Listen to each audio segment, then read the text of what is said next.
welcome to the Hardline Curling Show and part 2 of our mixed doubles curling trials preview extravaganza. This week on the show, we'll introduce you to the remaining 10 teams who will be hitting the ice in Nova Scotia, and we'll hear from one of the top contenders for the title. The clock is running, so let's get this thing started.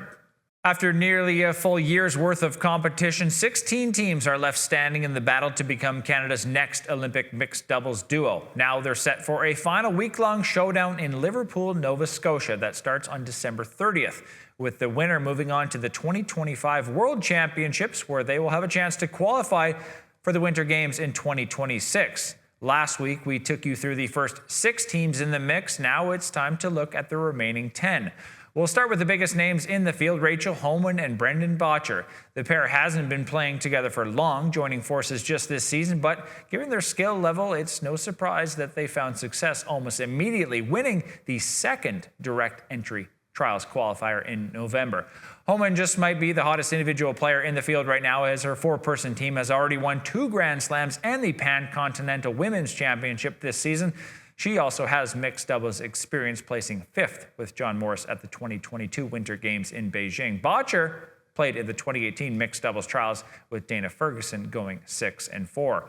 Homan's former teammate Lisa Weigel will also be in the hunt in Liverpool, paired with John Epping. They've been playing together for a few years now, making it to the quarterfinals at the 2023 National Championships and bowing out in a qualification playoff game at the Nationals earlier this year. They currently sit 5th in the Canadian mixed doubles rankings. Guelph, Ontario's Riley Sandham and Brendan Craig are 1 spot ahead of Weigel and Epping in those same rankings. They've had a good season so far, winning a pair of events in their home province and finishing 3rd at the first direct entry qualifier. The pair made the playoffs at the last National Championship, falling in the round of 12 to Team Peterman and Brett Gallant. Next up is a team that just earned its spot at the trials a couple of weeks ago. Jennifer Armstrong and Tyrell Griffith got to the semis at the last direct entry qualifier, and because the teams that finished ahead of them had already punched their tickets, they snagged the last available berth. Griffith brings some mixed doubles hardware to the BC-based team after winning a silver medal with Nancy Martin at the 2019 National Championship. Also traveling to the East Coast from BC are Taylor Reese-Hansen and Corey Chester. The Victoria Curling Club duo have won a pair of cash spiels on Vancouver Island this season and made the quarterfinals at Nationals last spring. Anne-Sophie Giannis and Robert Desjardins are the number 8th ranked mixed doubles team in the country and number 16 in the world. The Quebecers posted a 3-4 at the last National Championship. Their best result so far this season is a runner-up finish at the Gold Line Jacques Cartier Spiel in Quebec City. Melissa Adams and Alex Robichaud won't have to travel very far to get to the trials. The Fredericton, New Brunswick pair make the trip to Liverpool after posting a 2-5 record at Nationals. They placed 2nd at an event in Quebec last month and come in 20th in Canada. If you're looking for a dark horse, Jessica Zhang and Victor Petrangelo might fit the bill. The Niagara Falls Curling Club duo have won both the Gold Line Victoria and Next Gen U25 mixed double spiels this season and are number 3 in the Canadian rankings and number 9 in the world rankings. They went 4-3 at the last National Championship. Edmonton's Paige Papley and Evan Van Amsterdam are another young pair looking to make their mark. They posted a 5-2 record at the Nationals in the spring and earned a bye to the quarterfinals before falling to Peterman and Gallant. Their best result this season is a 2nd-place finish at the Seville Mixed Doubles Classic. And last but not least, it's the only parent-child pair in the field. The father-daughter duo of Jim and Jalen Cotter have been competing together in mixed doubles since 2016 and even won a BC Provincial Championship that year. While they have not won an event since then, their consistency in making frequent playoff appearances has seen them collect plenty of rankings points, which is how they earned their ticket to the trials as the 16th and final team. The elder Cotter does have mixed doubles experience of sort, as he coached the South Korean team at the 2018 Games in Pyeongchang. We're off to a break. When we come back, we'll talk to trials hopeful Brett Gallant. The Canadian Curling Trials. A thing we cried for, fought for, thrown 1,000 rocks for. The podium, just out of reach. But we can almost taste the gold medals in our teeth. Defiant, we take down giants with nothing but the stones in our hands. And in the stands, they wait and see who among us will earn the right to wear the maple leaf. The live sports experience is changing. Teams and facilities are under pressure to provide online and in-venue entertainment. IKS Live has the right team to deliver. We provide service across North America and produce the best fan experience, in the seats or streaming to you.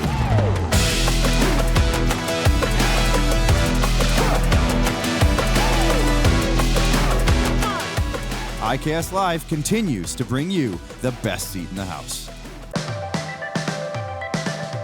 Curling means so much to our family. Obviously, it's a big part of our life. Weight's good. Isabella always says that she wants to be an Olympic champion curler when she grows up, which just melts my heart. But it also has shown them that if you work hard, anything is possible. If I was to ask them if they wanted to chase a dream, they believe that anything is possible as long as they put the work in, and it's because of watching us on the ice. Everest is here to support you in the moments that matter. Learn how at everestfuneral.ca.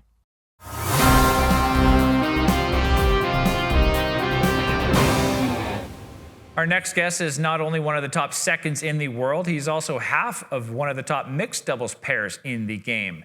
It certainly doesn't hurt the team chemistry when you're married to your doubles partner either. As a member of Team Gushu, Brett Gallant has won 3 Brier championships and a world men's title, and alongside his wife and teammate Jocelyn Peterman, he'll be one of the favorites to win the trials. Brett, thanks for joining us. Thanks a lot for having me. How's the season been going so far, and how much excitement is there leading up to the trials for you? Yeah, we're certainly excited. It's finally right around the corner now, and we've only competed in one event together, the mixed doubles discipline, and obviously went really well for us just a couple weeks ago there when we won in Canmore, Banff. So, but we've been putting a lot of effort in. We've been practicing a lot together, working a little bit with Scott Pfeiffer and as the mixed doubles team lead, and just trying to dial in our strategy a little bit and just have a good plan in place for when the trials start. And we're bringing Lainey Peters along as our coach. She's a former teammate of Jocelyn's, and we work with her together with the Calgary Dinos University curling program. So we're good friends with Lainey, and we're bringing her along to help us out during the trials as well. So now that it's right around the corner, we couldn't be more excited. Very cool. There seems to be a lot of hype for these trials. I think just because Canadians can't get enough of curling, or they, of course, have their own spotlight from being so far away from the Olympics, right? It's in 2 years. What's your sense of the overall buzz, though, as the Liverpool trials get closer? Yeah, I think the fact that we're doing it a year in advance of the Olympics is exciting, especially for the athletes. You know that the winners will have time to prepare and kind of get ready. They'll also have the opportunity to represent Canada at the upcoming World Championship, too. So there's a lot on the line, and this opportunity only comes around once every 4 years. And Jocelyn and I had a taste of what the Olympics were like in Beijing a couple of years ago, and I think being there and getting to experience that makes us want this even more. Mm-hmm. Now, going back to 2016, you and Jocelyn won your very first mixed doubles event you played in, and obviously interest, participation, it's grown so much since then. And now that there's an actual trials this year compared to what it was a few years ago, what's your take on the growth of the mixed doubles curling as we approach this event?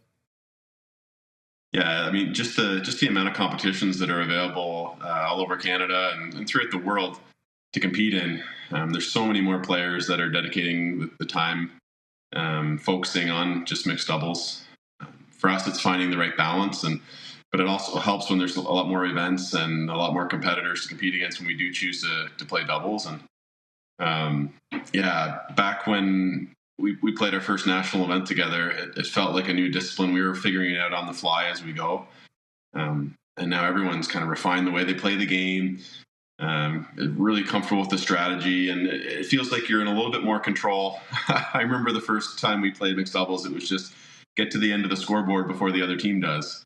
And while that's still a pretty good strategy to have, we just know a little bit more of what we're doing now, and we have a plan in place for how we play the game. So it's evolved for us as probably almost everyone has evolved the way they play the game over the last 10 years. For sure, and obviously team chemistry is very important. How much of a competitive advantage is being married to your partner?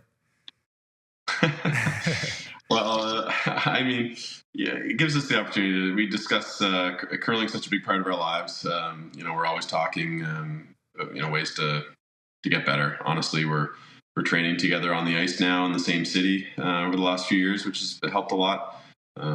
helps us get out to train together. When we want to focus on doubles, we just have a practice, focused on some of the shots that you might see a little bit more in the doubles game. So, we've only really ever played doubles with each other, except for maybe an event here or there, Continental Cups, etc. But we've been kind of in mixed doubles partners from day one, and we know how to get the best out of each other at this point, which helps a lot. I know, our 4-person teams have changed a little bit over the years, and you're always trying to find the right chemistry and work hard to, learn your teammates and figure out what makes them tick and how you can make them better. And with mixed doubles, Jocelyn and I are lucky to have that from the get-go.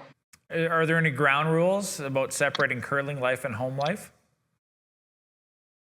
No, our main rule when we're playing mixed doubles is she's always right.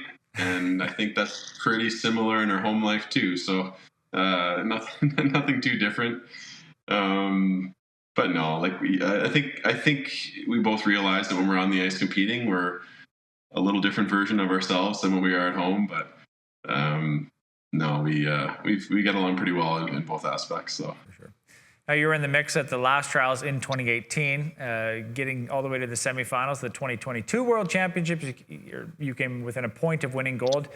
Do those close calls, being that close, does that add fuel to the fire?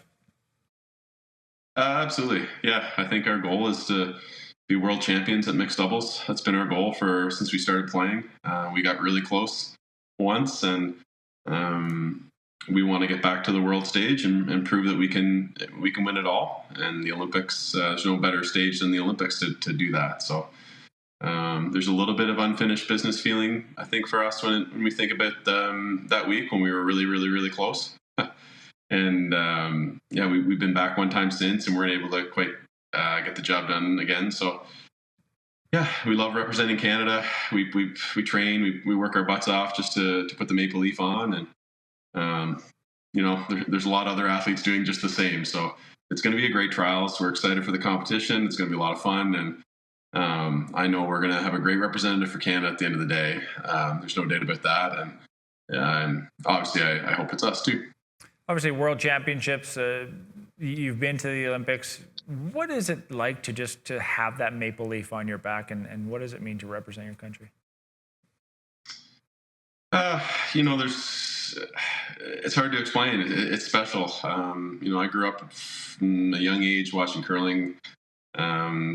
Different idols that I followed all along, and just seeing Canada, always cheering for Canada as a young curler, and then now getting the chance to be one of those athletes that gets to do that. It's certainly special, and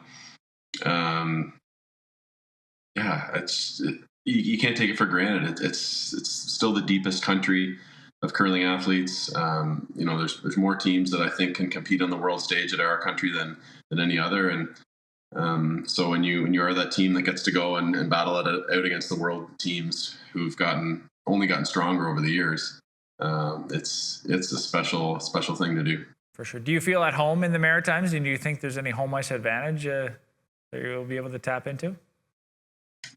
Yeah, well, we've got to compete a few times already in Atlantic Canada this year, and in PEI and in Newfoundland. We're going obviously to Liverpool and back to Summerside towards the end of the year. So awesome event scheduling as an East Coaster. I'm pretty excited. I know we're going to have some family and friends that are going to be able to come over and watch us and cheer us on. So that makes it special. And I do feel at home on the East Coast, and I just love the lifestyle out there. And it's we'll definitely be comfortable playing in Liverpool. There's obviously a lot of good teams heading into this event. What's it going to take to come out on top? Everybody's going to be working, doing the things that they need to do, and we're just going to have to focus on our game. I think the Olympic trials, I think you want to do something special and you want to play better than you ever have before. But I think at the end of the day, if you're able to perform your capabilities and do what you know you can do, you're going to need a few good breaks along the way. But all you can do is prepare going in and do your best. And I hope that's enough. Awesome. Well, best of luck out there, and appreciate your time tonight. Thanks for joining the Hardline. Yeah, thanks for having me on. Start making your viewing plans now. The trials kick off in just 3 days' time on December 30th, and the final is set for January 4th, all taking place at the Queen's Place Emirates Centre in Liverpool, Nova Scotia. If you can't be there in person to take in the action, fear not, you can watch every draw for free on Curling Canada's YouTube channel. Just head over to youtube.com and search for Curling Canada. That does it for our final show of 2024. Enjoy the trials, and don't forget, if you would like to see your event featured on the show, just send us an email to steven@iksmedia.com. Be sure to follow us on Facebook, X, and Instagram, and subscribe to our YouTube channel to keep up with all the latest news. We're taking a holiday break for the next couple of weeks. Our next episode comes your way January 17th. Until then, Merry Christmas, Happy New Year, and good curling.